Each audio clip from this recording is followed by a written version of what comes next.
大家好，我是小青，准备一根香蕉，先扒去外皮，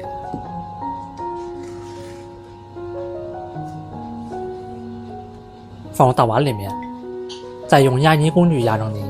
我每天都会分享一道家常美食食谱，感謝您在影片下方为我点個讚及訂閱支持一下，非常感謝。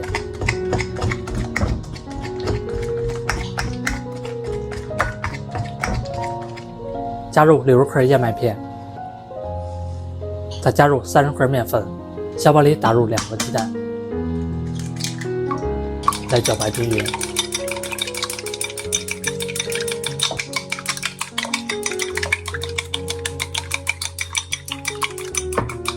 再倒入食材裡面，再加入150克清水，來混合均匀。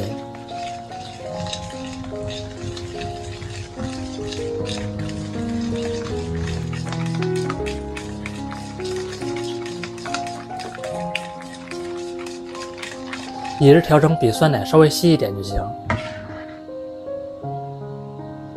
準備一個平底不粘鍋，噴一層食用油，放入一勺麵漿。先不要開火，輕輕地轉動一下鍋，把麵糊攤平整。表面再撒一層黑芝麻更好吃。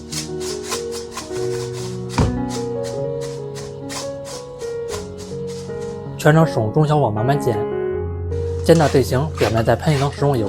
再來轉動一下鍋，一面烙到金黃定型，再翻一個面均勻烙。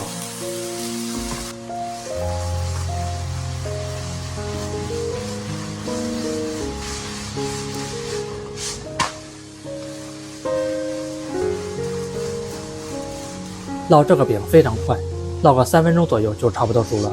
再來烙一張，噴一層油。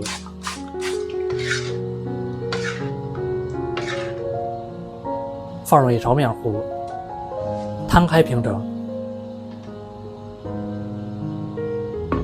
撒一層黑芝麻更好吃。還是同樣，全程中小火慢慢烙。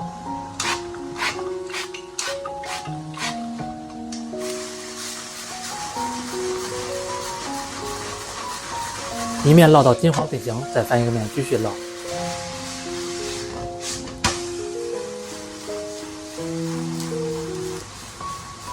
把2面都烙到起焦黃就熟了。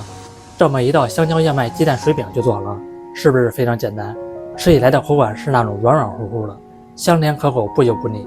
自從這樣做一次，我家人隔三差五點名吃，是一道不錯的家庭早餐食譜。如果您喜歡吃香蕉，就試試這樣做，保證家人都喜歡吃。做法簡單易學，喜歡吃就趕快收藏起來試吧。感謝您的訂閱支持。